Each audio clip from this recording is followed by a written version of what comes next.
இறையேசுவில் பிரியமான சகோதர சகோதரிகளே, நமது ஆண்டவர் இயேசு கிறிஸ்துவுடைய திருப்பெயரால் உங்களுக்கும் உங்கள் குடும்பத்தில் இருக்கிற அனைவருக்கும் அன்பும் சமாதானமும் மகிழ்ச்சியும் உண்டாவதாக.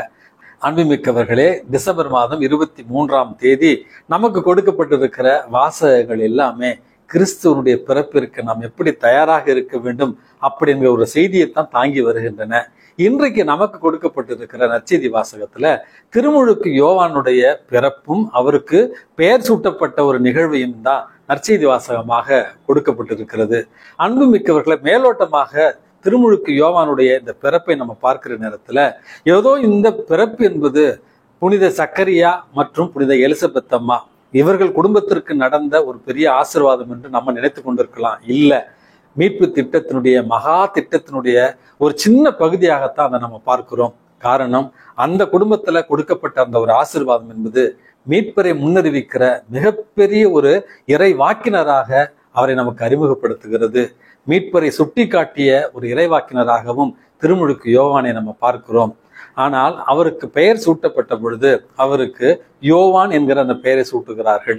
யோவான் அப்படி என்றால் ஆங்கிலத்துல காட் இஸ் கிரேஷியஸ், கடவுள் அருளானவராக இருக்கிறார். அதனாலதான் அருளப்பர் அப்படி என்கிற பெயரை தமிழில் நம்ம அவருக்கு சூட்டி இருக்கிறோம். இந்த நிகழ்வு என்பது நமக்கு சொல்லி தருகிற பாடம் என்பது மனிதர்களுடைய பார்வையில முடியாதது என்கிற இந்த ஒரு நிகழ்வு. மனிதர்களுடைய பார்வையில இழிவானவர்கள் என்று கருதப்பட்ட எலிசபெத் மற்றும் சக்கரையா இவர்களுக்கு இறைவனுடைய பார்வையில, இறைவனுடைய திட்டத்துல எவ்வளவு பெரிய ஒரு ஆசீர்வாதம் நிகழ்ந்திருக்கிறது என்பதைத்தான் இது நமக்கு சுட்டி காண்பிக்கிறது.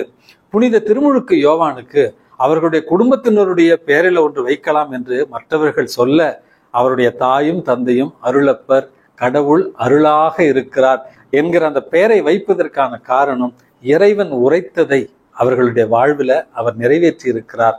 ஆகவே இறை வார்த்தையின் மீது, இறை சித்தத்தின் மீது நம்பிக்கை கொண்டவர்களாக வாழத்தான் இன்றைய வாசகம் நமக்கு அழைப்பு விடுக்கிறது.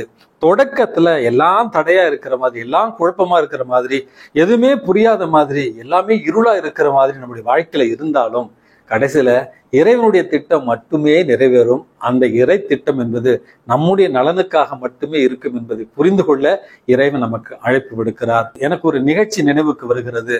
ட்வின் டவர்ஸ், அதாவது அமெரிக்காவில் உள்ள இரட்டை கோபுரங்கள் ஒரு முறை தகர்க்கப்பட்ட பொழுது அன்று காலையில அந்த இரட்டை கோபுரங்களில் பணி செய்வதற்காக ஒருவர் வழக்கம் போல ஆபீஸுக்கு கிளம்புறாரு. அவர் வெளியில கிளம்பும் பொழுது 2 சக்கர வாகனம் ஸ்டார்ட் ஆகவில்லை.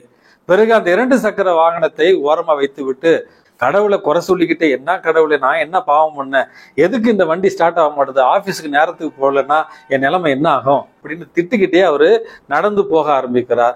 அப்படி அவர் திட்டுக்கிட்டே நடந்து போக ஆரம்பிக்கிற நேரத்துல கவனக்குறைவால் எதிரில் இருந்த ஒரு கல்லின் மீது காலை இடித்து கொண்டு அடுத்த கணமே அவருக்கு வலி ரொம்ப அதிகமாக இருக்கிறது. அருகில் இருக்கிற ஒரு மருத்துவமனைக்கு சென்று தன்னுடைய காலை காண்பிக்க, அடிபட்ட அந்த காலுக்கு அங்குள்ள மருத்துவர்கள் கொஞ்சம் மருந்துட்டு ஒரு அரை மணி நேரம் வெயிட் பண்ணிட்டு நீங்க பிறகு போகலாம் அப்படின்ட்டு ஷூலாம் கழட்டிட்டு அவருக்கு மருந்திட்டு காத்திருக்க வைத்திருக்கிறார்கள். அரை மணி நேரம், 1 மணி நேரம் மருத்துவமனையில கடவுளை திட்டிக்கிட்டு, மனிதர்களை திட்டிக்கிட்டு காத்திருந்த அந்த மனிதர் அந்த மருத்துவமனையில வைக்கப்பட்டிருந்த டிவி பெட்டியை பார்த்து கொண்டிருக்கிறார். அன்பு மிக்கவர்களே, டிவி பெட்டியை பார்த்து கொண்டிருக்கிற நேரத்துல தான் அவருக்கு அந்த அதிர்ச்சிகரமான ஒரு செய்தி தெரிகிறது. இரட்டை கோபுரங்கள் தகர்க்கப்பட்டன. அந்த இரட்டை கோபுரங்களில் பணி செய்தவர்கள் 3/4 பேர் இறந்து விட்டார்கள் என்கிற அதிர்ச்சிகரமான செய்தியை டிவியில பார்க்கிறார். இவர் மட்டும் சரியான நேரத்துக்கு அந்த ஆபீஸுக்கு சென்றிருந்தால் நிச்சயமாக இவரும் அந்த விபத்துல கொலை செய்யப்பட்டிருப்பார். சின்ன தடங்கள், சின்ன வலி, சின்ன வேதனை, இதுக்காக கடவுளை புலம்பிக்கிட்டு இருந்த அவர் இந்த சின்ன வலியை கொடுத்து கடவுளை என் உயிரையே காப்பாத்திட்டாரே அப்படின்னு நன்றி சொன்னாராம். அதுபோல தாங்க நம்முடைய குடும்பங்கள்ல சில நேரங்கள்ல கடவுளுடைய திட்டம் புரியல, சின்ன சின்ன கஷ்டம்லாம் வருது அப்படி என்பதற்காக கடவுளை குறை கூற வேண்டாம். மிகப்பெரிய மீட்பு திட்டத்தின் ஒரு சின்ன பகுதியாகத்தான் இந்த துன்பங்கள் நம்முடைய வாழ்க்கையில வரும். ஆகவே துன்பங்களை கண்டு துவண்டு விடாமல் இறைவனுடைய துணையை நாடுவோம். எல்லாம் வல்ல இறைவன், தந்தை, மகன், தூய ஆவி உங்களையும் உங்கள் குடும்பத்தில் இருக்கிற அனைவரையும் நிறைவாக ஆசீர்வதித்து பாதுகாத்து வழி நடத்துவாராக. ஆமேன்.